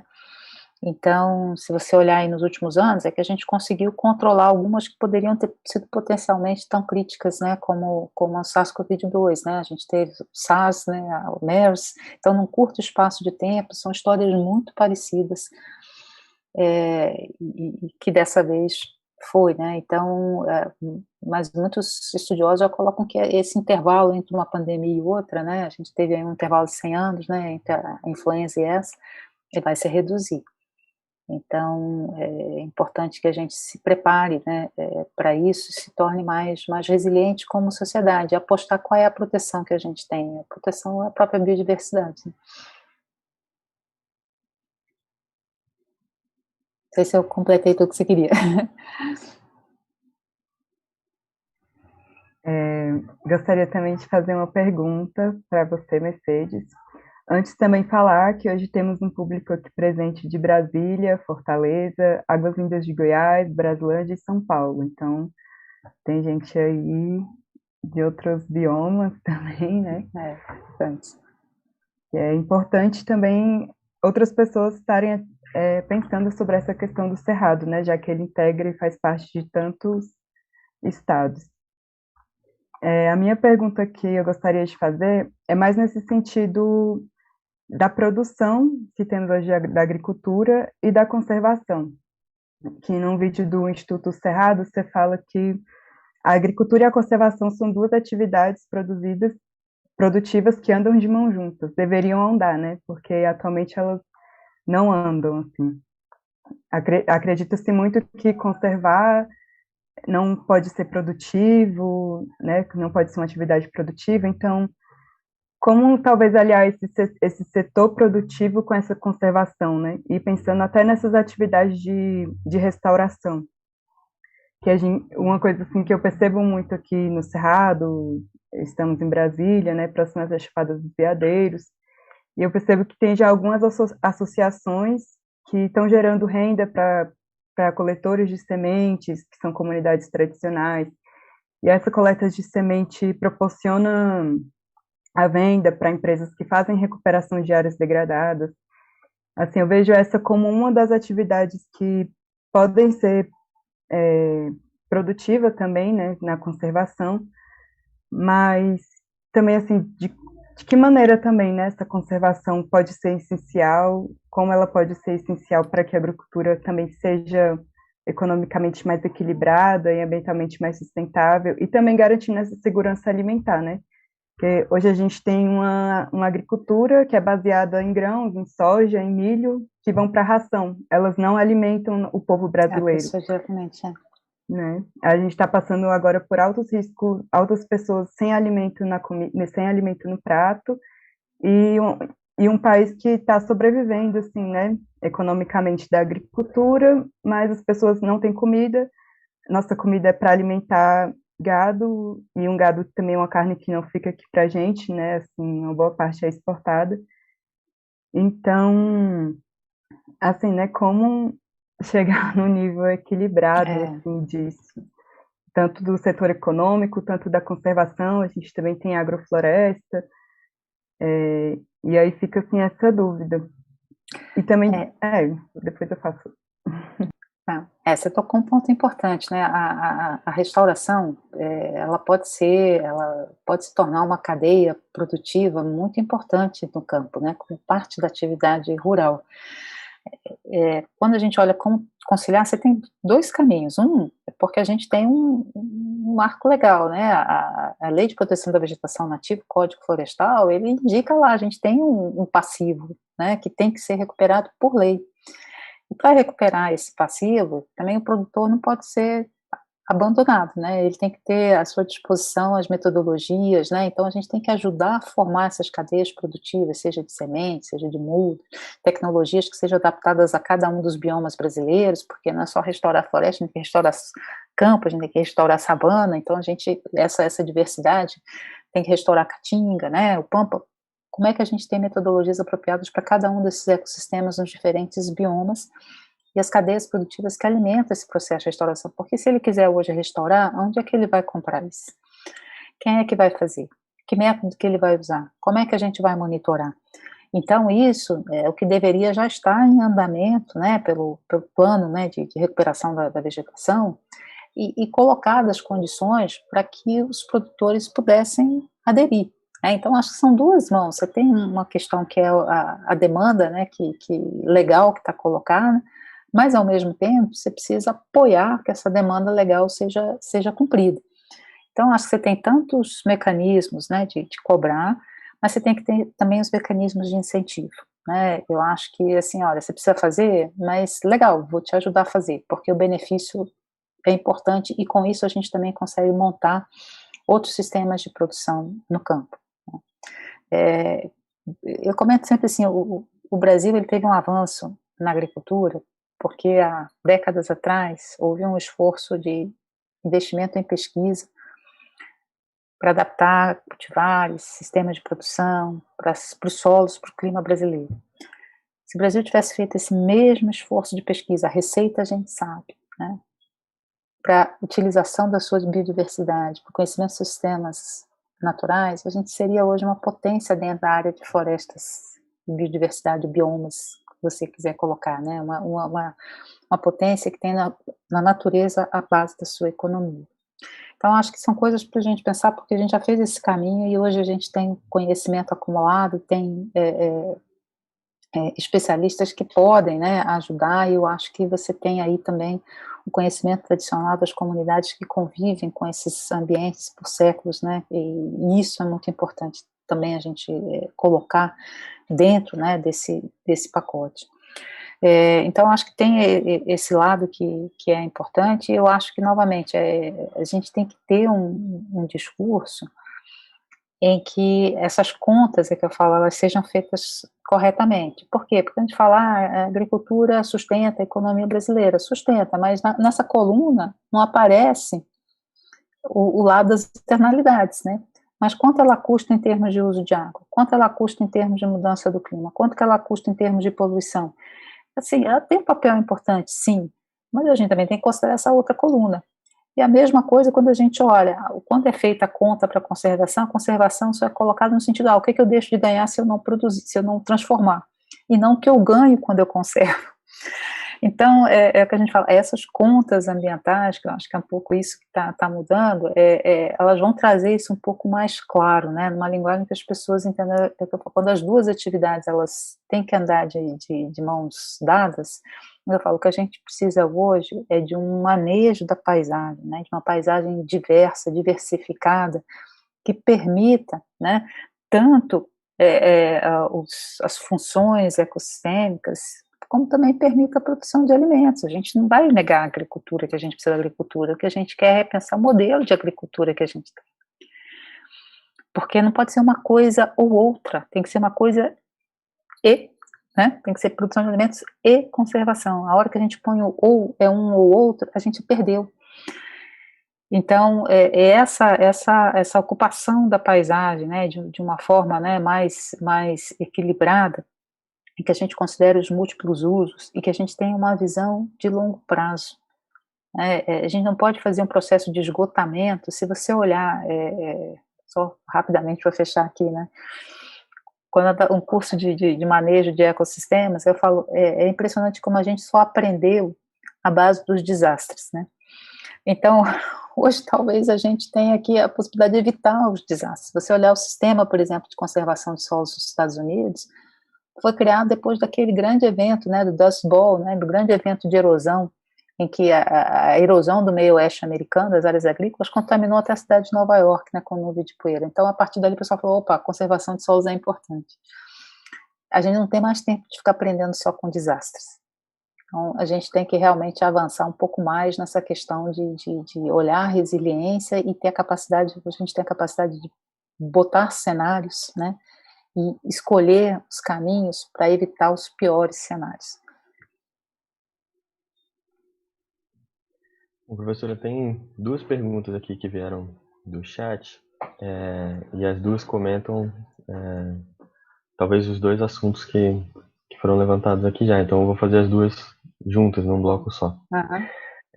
Então, a pergunta da Marina Guimarães Freitas, que ela te parabeniza primeiro, parabéns pela excelente aula, professora. Gostaria de saber se existe uma relação entre o aumento do desmatamento e degradação do Cerrado, especificamente com a pandemia. E aí eu acho que tem uma pergunta do Caio Norato, que talvez tenha algo que possa ser ligar aí dentro da própria resposta. Ele pergunta se você conversa com os agentes do desmatamento, né? E se sim, como eles recebem a pesquisa, como eles lidam com os dados científicos, né? Com o conhecimento científico que é produzido. Quais são os impedimentos econômicos, culturais, cognitivos mesmo da parte desses agentes para uma mudança? Bom, primeiro a questão da relação, né, do desmatamento do Cerrado com a pandemia, não especificamente com essa, né, que a gente está vivendo. É óbvio, né, que o meio ambiente degradado, ele torna mais difícil você responder a esses processos, que a gente está falando, porque isso afeta a segurança alimentar, afeta a qualidade de vida das pessoas, você precisa de suprimento de água, né, a gente está percebendo muitas vezes, fala, pô, tem que lavar a mão, né, mas você precisa de água, né, imagina uma situação de pandemia, você está numa situação de racionamento de água, como a gente viveu em 2016, na seca de 2016, que a gente tinha água dia sim, dia não, né, o que significaria isso numa situação de pandemia. Então, só para a gente colocar essas questões juntas. Mas a gente tem outras doenças que estão ligadas a esse processo do Cerrado, né, como, por exemplo, né, casos de hantavirose, né, porque você tem essa possibilidade de contato, né, então você tem outras questões que afetam a saúde que estão associadas a esses processos de desmatamento. Com a questão da mudança do clima também, a gente tem uma mudança também da geografia de algumas doenças, né, como é o caso, por exemplo, da leishmaniose, né, que ela vai mudando, porque o clima vai ficando mais quente, o mosquito vai indo para regiões onde ele não ia por conta da temperatura, né, então essas que são transmitidas por vetores, né, tem um potencial também de mudança com a questão da mudança do clima, que tem uma associação com o desmatamento. Mas, então, a gente tem vários exemplos, né, no caso da raiva, né, no caso da malária, que estão associados a modificações das condições ambientais. E a outra relação que eu posso fazer é essa que eu coloquei, né, numa situação de pandemia, que já é um estresse enorme, você ainda tem que lidar com todos os outros estressores ambientais, é muito mais difícil a resposta, né, é como se você atacasse um organismo cujo sistema imune já está debilitado, né, então a capacidade de resposta é menor, né. Bom, a outra pergunta é sobre o setor, né, isso eu falo também, o desmatamento no Brasil, ele tem muitas algumas nuances que são importantes. Você tem um setor que afeta o desmatamento, que é o setor da grilagem, né, que é a questão fundiária. Então, muitas vezes não é nem a questão da agricultura per se, mas é a questão da especulação fundiária. E aí é atividade ilegal, né? Então, o caminho que efetivamente precisa ser colocado é o do controle das atividades ilegais, sobretudo quando a grilagem é sobre áreas públicas, né? Porque as pessoas estão ocupando, utilizando e se apropriando de um patrimônio que é público, que é de todos nós, né? Então, o que a gente espera é que o Estado responda protegendo aquele patrimônio que é coletivo, de todos nós, né? Então, tem esse outro lado. Na questão do setor, né, da agropecuária no Brasil, eu também sempre falo, ele não é um bloco único, né? Ele é bastante diversificado, né? Com o lado que você é bastante progressista, que está muito sintonizado com essas questões e está vendo que esse problema vai acabar no colo deles, porque afeta diretamente a atividade econômica deles, e você tem setores que são mais retrógrados, né, tem menos, né, permeabilidade, né, a esse tipo de diálogo. Mas eu acho que sim, a gente não pode fechar jamais a porta do diálogo, né? Por mais duro que ele seja, ele tem que ser mantido. O papel da ciência, eu sempre falo isso, o papel da ciência, a ciência não toma decisão pela sociedade.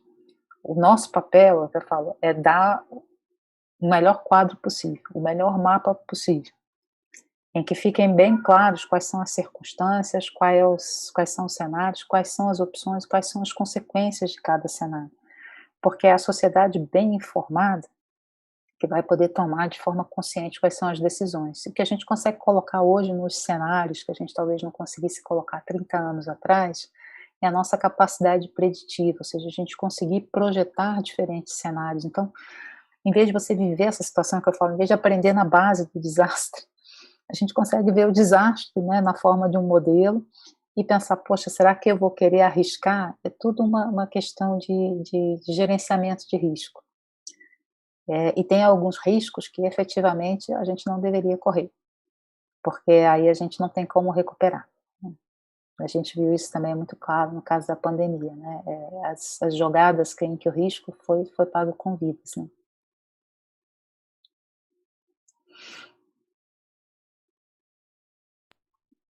A gente recebeu mais perguntas aqui no chat. Eu vou fazer também um bloco de 3 aqui delas. Tem uma pergunta do Tiago Marques, que ele também te parabeniza e fala, né? Recentemente saiu o inventário de mudanças climáticas do Distrito Federal, que indica diferentes efeitos no clima até o final do século, como o aumento da temperatura e o agravamento da qualidade do ar. Considerando isso, quais são as estratégias de mitigação e adaptação da governança em discussão frente ao resultado desse inventário? Já estão sendo discutidas? E aí uma outra pergunta também do Caio Honorato, ele fala, né, que ele pergunta, qual é hoje o panorama dos esforços de mitigação em termos de desafios e viabilidade? Quais são as opções disponíveis e do que elas dependem para ser implementadas? Tá, deixa eu ver, eu perdi um pedacinho da sua pergunta que falhou o som aqui para mim, Priscila, vou ver se eu consigo acompanhar pelo chat, é sobre o inventário de mudanças climáticas do Distrito Federal, né? Isso. Tá.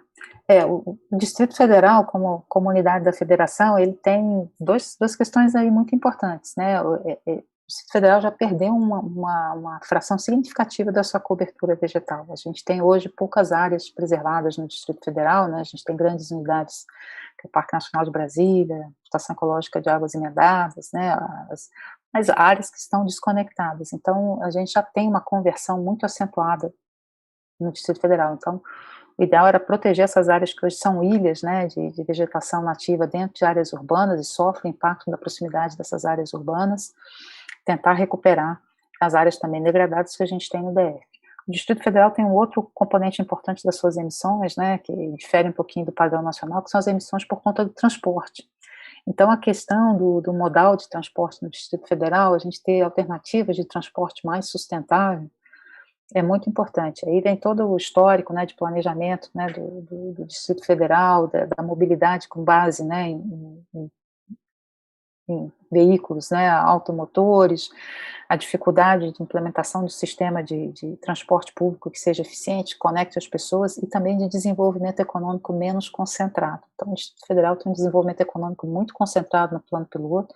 Isso obriga também o deslocamento das pessoas, né, além de diminuir a qualidade de vida, né, mais tempo que você passa numa situação precária de transporte, você aumenta o tempo que as pessoas têm que rodar e isso aumenta as emissões. Então, o Distrito Federal tem alguns deveres de casa para fazer, né, olhar a questão da conversão dentro do Distrito Federal, e é importante por conta da questão hídrica também, como a gente já viu, né, a gente já sabe como o Parque Nacional é importante, por exemplo, né, no suprimento de água de parte da cidade, né, a Bacia de São Bartolomeu, então são todas regiões que hoje estão sob muita pressão de uso, né, então essa expansão imobiliária descontrolada, a ocupação de áreas de recarga de manancial, então o desmatamento é um tópico, e a questão do transporte é particularmente importante, porque é um dos fatores que contribui, no caso das emissões do Distrito Federal, né.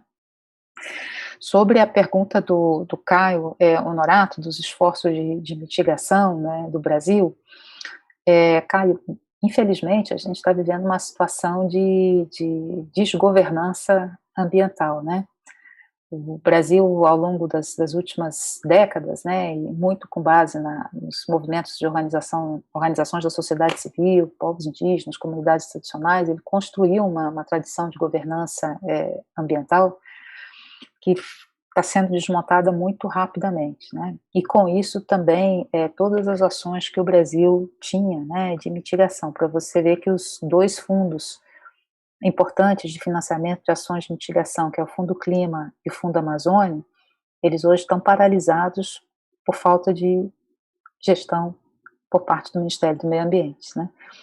Então, as ações de mitigação do Brasil, você tem ainda governos estaduais, você tem municípios, você tem empresas, né, trabalhando na redução das suas emissões, mas essa coordenação central, né, ela se desarticulou e ela se perdeu na atual gestão do governo federal. Então, esse eu acho que hoje, e a gente vê isso nos números do desmatamento, eu acho que esse hoje é o ponto mais crítico, né, para o Brasil trabalhar no enfrentamento às mudanças do clima, é reconstruir a governança ambiental e tornar novamente isso uma agenda central, não digo do Ministério do Meio Ambiente não, porque tem que ser uma agência central, uma agenda central para todos os ministérios, para todas as áreas do governo, sobretudo para o Ministério da Economia.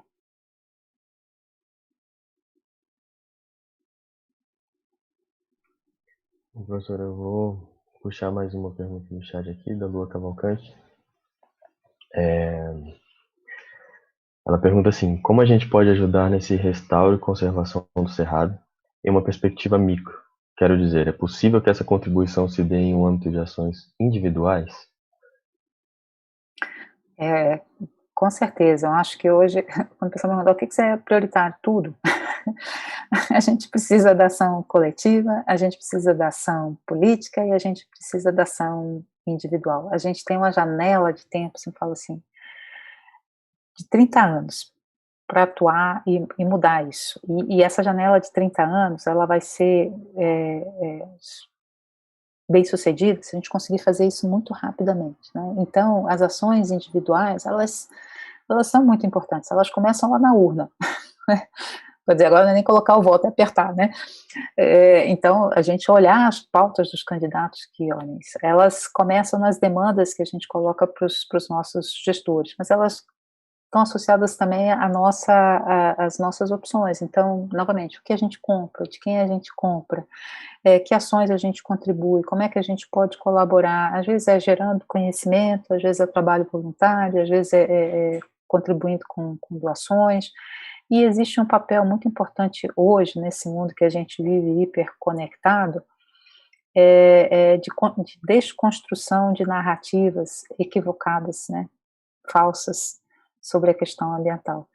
E as pessoas, quando o pessoal me fala sobre negacionismo climático, existem vários estudos já de comportamento que você é muito mais facilmente convencido por alguém que está próximo a você do que talvez por um especialista que está lá longe. Então, todo mundo, né, pode ter essa influência no seu círculo de relações muito próximas, né, e trazer um pouquinho dessa perspectiva para o seu vizinho, para o seu pai, para sua mãe, né, para o tio, para o primo, para o irmão, e isso tem um impacto. A gente vê hoje, e eu tenho muita, nessa discussão da justiça ambiental, né, existe uma preocupação muito com aquilo que a gente chama da justiça intergeneracional, entre gerações. Por quê? Porque vocês, que são a nova geração, vocês vão ter que conviver com esse problema, com todos esses problemas que a minha e as gerações anteriores criaram, por muito mais tempo. É por isso que hoje muitos jovens estão até processando governos e começam a ganhar, porque eles dizem, vocês têm que atuar, vocês estão impactando o nosso futuro. E o que significa? Quanto mais tempo a gente demorar, menos opções a gente vai ter de reverter e mais caras essas opções vão ser. Então isso vai aumentar ainda mais a pressão sobre as populações que hoje são jovens, né? Então, a vocês, todo espaço, todas as vozes, por favor. Mercedes, também gostaria de fazer uma pergunta nesse sentido do restauro, né?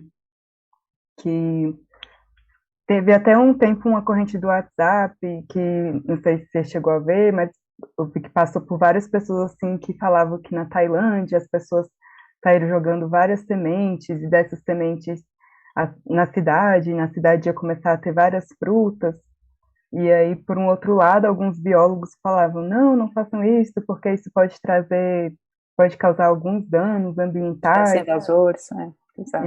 Espécies invasores. E aí, também, a gente teve nosso primeiro webinário com o Ailton Krenak, e aí ele falou, né, tem muita gente que pensa, vamos sair da cidade, vamos todo mundo para a floresta. E ele falou, não, por favor, fiquem onde vocês estão, mas só que transformem esse lugar, essa cidade num lugar bom de viver, né? Então, que a gente torne essas grandes cidades em locais agradáveis, né? Que tem um aroma agradável, que o Cerrado não seja exclusivo só da pessoa que mora ali naquela comunidade tradicional, a Amazônia também não seja exclusiva dali, e para começar esse grande processo de jardinagem, né? Então, quais ações assim que a gente pode fazer de uma forma que seja segura, né? Que não invada, que não traga espécies invasoras, mas que também a gente possa trazer o cerrado de volta para a cidade, ou trazer quem é de outro bioma, trazer, né? De uma forma segura e ter uma qualidade de vida melhor, né? Ter uma cidade sustentável.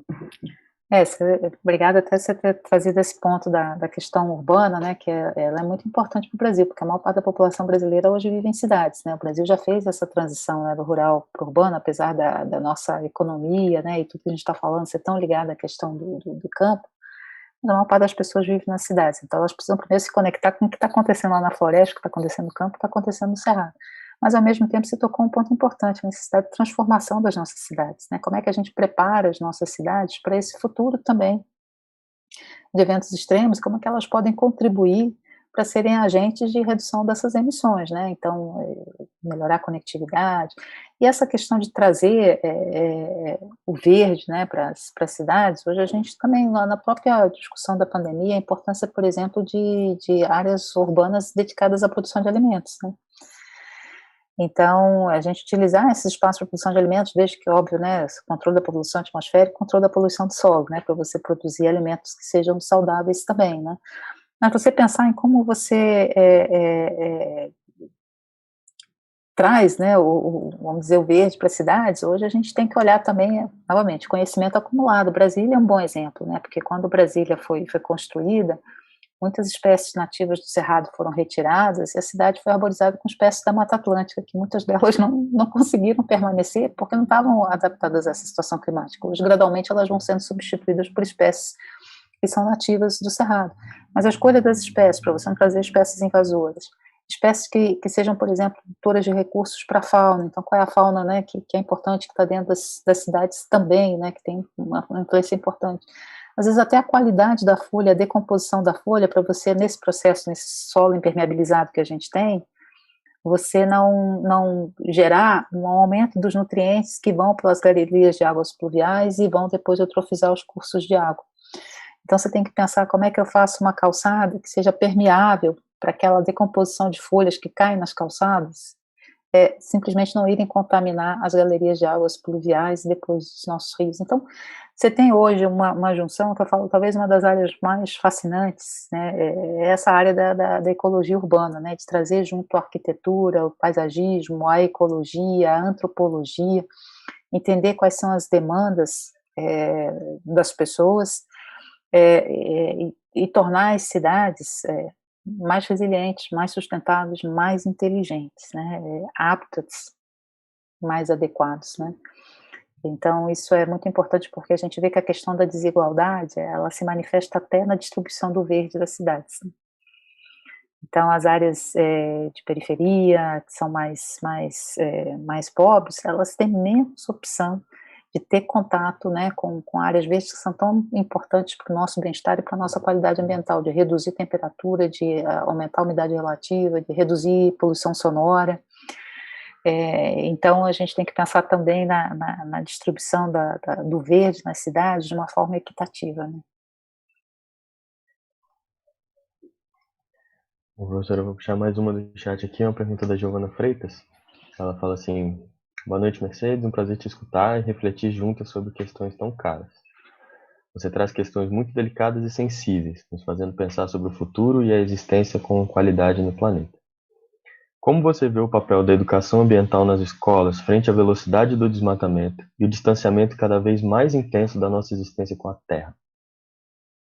É central, né, assim, antes da pandemia, quando a gente ainda podia fazer atividade com as escolas, né, sempre que eu tive a oportunidade de fazer atividade com as escolas, o retorno das crianças é fantástico. Então, assim, essa demanda existe e elas estão abertas, né, e elas são propagadoras impressionantes. Eu lembro uma vez que a gente organizou um evento no Jardim Botânico, foi até muito emocionante. E a menina, uma das crianças, visitou com a escola, e no final de semana ela voltou e trouxe os pais. E aí ela veio e falou, tia, eu tive aqui tal dia, não sei o que, eu já trouxe meus pais. Eu falei assim, legal, você quer que eu faça a visita com você? Ela falou assim, não, quem vai explicar sou eu. E eu fiquei só ali olhando, ela assim, a quantidade de coisas que ela tinha assimilado, e o orgulho e a disposição, não sei nem como colocar isso, que até me emociona, assim, com que ela era capaz de transmitir aquele conhecimento, que era muito melhor do que eu jamais poderia fazer, porque era a emoção dela de efetivamente aquilo que ela incorporou e ela estava passando para frente, né, para os pais, né? Então, assim, eu acho que toda e qualquer atividade que você possa colocar, a gente tem ali uma audiência que é muito atenta, muito sensível, muito aberta a esse tipo de questão, e é aquela hora, né, que você tem que cultivar mesmo e mostrar essas interações, como eu falei, e é uma questão, novamente, de justiça, porque é essa geração que vai ter que conviver nesse mundo com maiores conflitos e dilemas de escolha com relação ao meio ambiente, né, e quanto mais cedo eles se apropriem dessa discussão, mais impacto eu acho que a gente vai ter, né.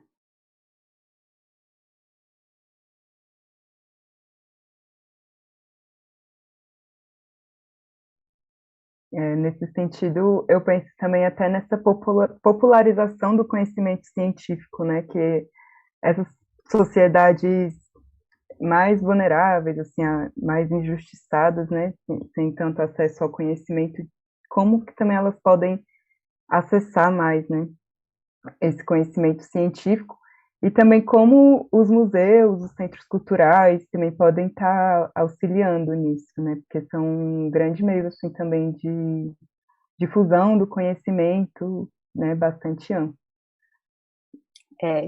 Eu sou super, assim, eu acho que se eu tenho um sonho, assim, algo que eu gostaria ainda de realizar, é que a gente tivesse uma rede de museus de ciência e tecnologia pelo Brasil, né, pode estar em outros museus, mas assim, a gente tivesse um espaço dedicado, porque não é só o o conhecimento em si, é que eu falo, o mais importante é a gente também entender, transmitir a forma como a ciência é feita, né?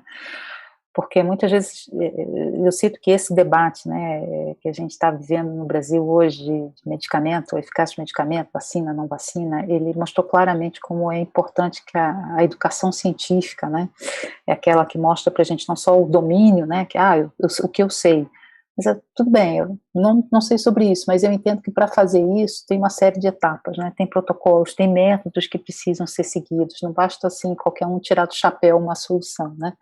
Então, distribuir esse entendimento é muito importante, aproximar isso das pessoas, e a gente vê que com essa discussão, como isso é importante, porque a gente fala, olha, a tecnologia hoje, a ciência, elas afetam diretamente a sua vida, a gente está vendo isso agora, né, como todo mundo gostaria de ter uma vacininha no braço hoje, né, que a gente não chegou a nossa vez ainda, né, mas as decisões, né, elas afetam, como falar, afeta a qualidade do que você come, afeta o seu meio de transporte, né, por que a sociedade indica, olha, a gente quer sair dos combustíveis fósseis, então a gente tem que pensar num programa, né, de inovação para mobilidade, né, para produção de energia, para geração de energia, então como é que a gente aproxima essas discussões, então e ademais, assim, uma vez eu li isso, um pesquisador suíço, né, ele falou que a ciência, ela aumenta o nosso playground, né, nosso pátio de brincar, vamos dizer assim, né, ela aumenta, né, amplia a nossa visão do mundo, ela dá um outro significado para os números, ela dá um outro significado para as palavras, né, então o ser humano, ele cresce com a ciência, mesmo que ele não seja um cientista. Então, esse contato, né, com o conhecimento, ele agrega para a gente como ser humano. Então, todo mundo tem direito a isso. Eu falo, a gente não pode negar às pessoas isso, né? Algo que as engrandece, né? Algo que lhe dá um novo horizonte. Por que você vai negar isso para as pessoas, né? Então, a difusão do conhecimento, ela dá isso. Você pode não usar, você pode não vir trabalhar com isso, mas você sabe o que você diz, e quando você é tocado por isso, você se transforma, né? A gente está caminhando já próximo do final, mas tem mais uma questão que eu queria levantar. A gente tem dados, por exemplo, que indicam que a área do Cerrado já foi um deserto, né? Ela já há muito tempo foi um deserto que foi transformado. E é interessante a gente pensar que hoje ela é o berço das águas, né? Ela é tão fundamental e tão importante para bacias hidrográficas tão representativas, né? Com um peso tão grande. Quais são as tecnologias e as políticas que estão disponíveis para manter a qualidade das águas nas áreas rurais, no Cerrado, mas também nos centros urbanos?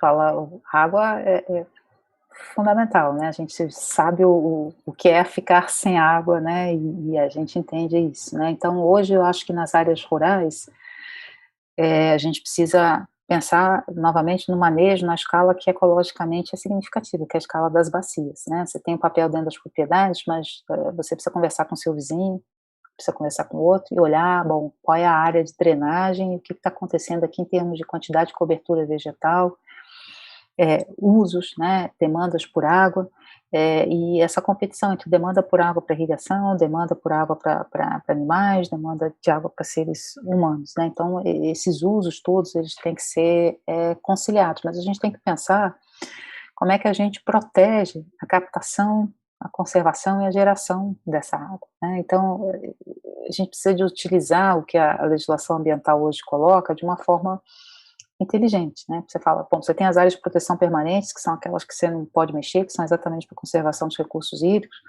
mas você tem aquela parte, por exemplo, que é da reserva legal, que tem que ficar protegida.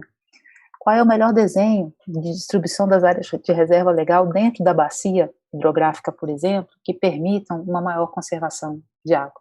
Em vez de cada um fazer do seu jeito, a gente precisa desse processo de conversa, de articulação, de manejo, né, e a ciência novamente nos dá ferramentas para fazer isso, né, que você pode colocar isso e conversar, bom, aqui drena para cá, vamos conversar aqui a melhor cobertura é essa, que é melhor você usar nessa parte do ano, e você faça então esse gerenciamento, porque eu falo, a água ela não nasce e não fica restrita à propriedade, né? Ela circula, né?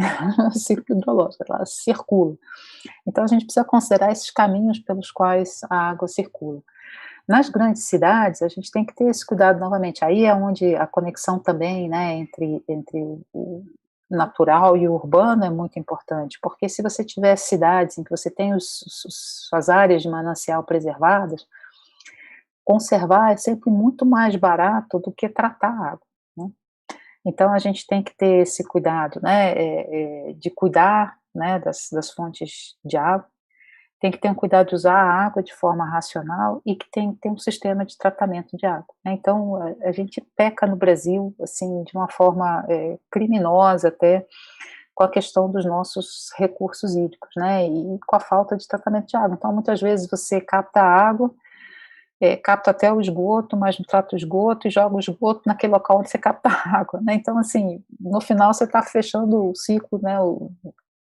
De uma forma muito negativa, né? Então, esse é um problema, e fora toda a questão que a gente colocar de saúde humana, de doenças veiculadas pela água, que continuam sendo um problema enorme no Brasil, né? A gente está preocupada com a pandemia, mas a gente tem aquelas doenças do dia a dia que não sumiram e continuam afetando a população, né?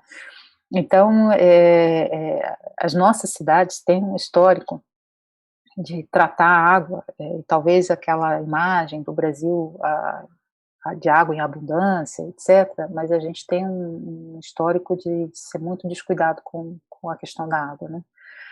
Então, pensar um pouco na questão da impermeabilização das áreas urbanas, né? Como é que você reduz a impermeabilização das áreas urbanas, né? Por que tem que ser todo um estacionamento de cimento, né? Como é que a gente faz captação de água?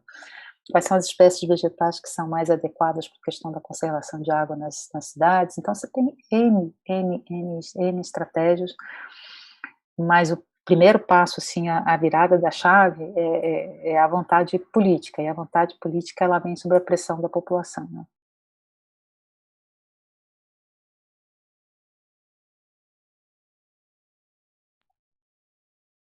As pessoas aqui estão comentando, estão agradecendo a sua fala generosa e acessível. Temos até também um agradecimento da Marina Guimarães Freitas, que ela fala: grata por essa partilha, Mercedes. É sempre bom te ouvir. Exemplo de mulher, pesquisadora e do Cerrado. Gente, eu que agradeço a oportunidade aí, o E aí, convite. em seguida, ela fez uma pergunta também, que nós já vamos fechar com esta, que ela fala, a Marina, né? Em diversos projetos de recuperação ambiental, os ambientes campestres são desconsiderados, e os métodos acabam por incentivar o plantio de árvores onde antes naturalmente não existia. Como mudar isso?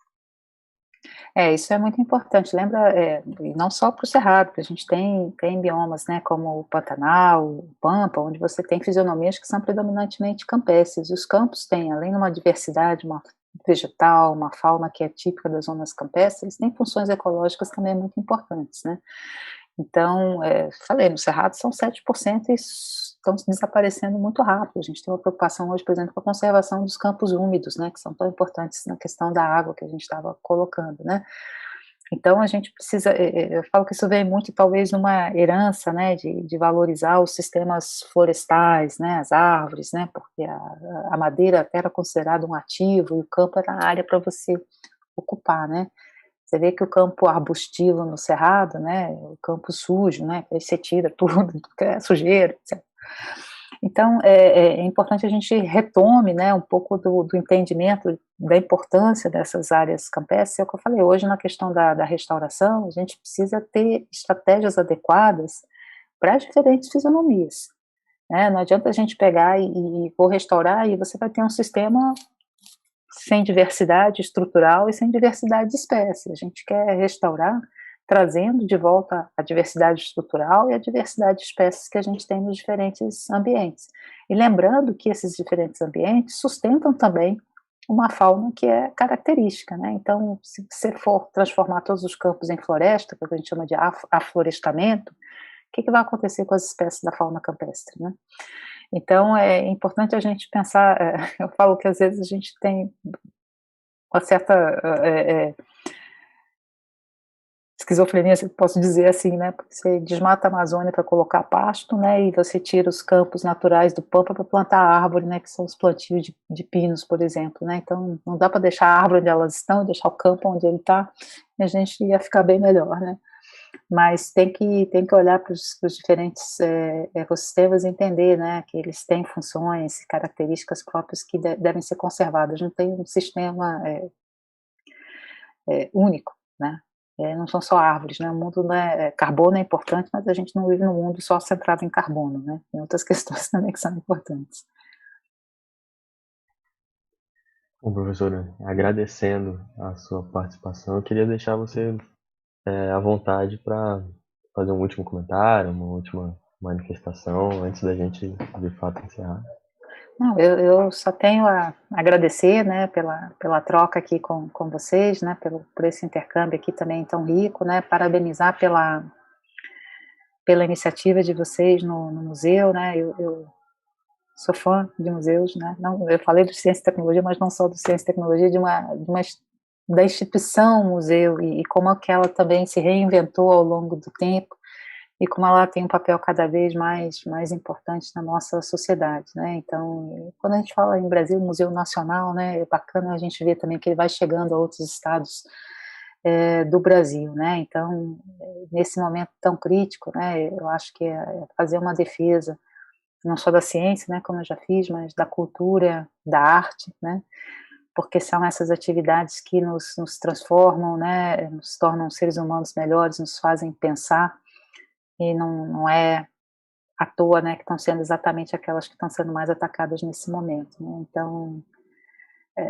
a gente fala em defesa, né, dos valores democráticos, a defesa dos valores democráticos começa pela defesa da educação, da ciência, da cultura e da arte, né, e daqueles que os transmitem, né.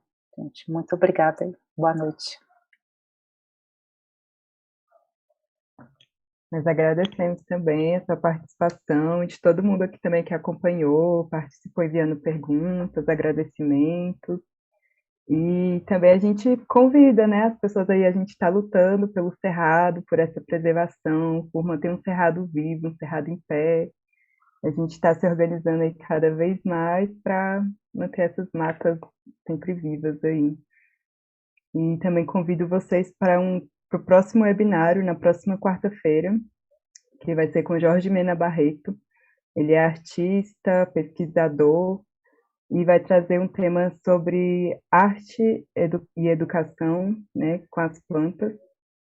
Então, na próxima quarta-feira vai ter, fiquem já ligados aqui, inscreva-se no canal, ative o lembrete, que ele vai falar sobre um pouco disso, como as plantas são um tema para a arte e a educação. Então, fica o convite para essa próxima e agradeço. Gente, o programa educativo agradece, a gente agradece a Janaína e a Aline, nossas intérpretes de Libras, agradece aos públicos, a nossa produção, e nos vemos na próxima quarta-feira. Obrigada, gente. Fiquem bem. Obrigado, Cuidem-se todos.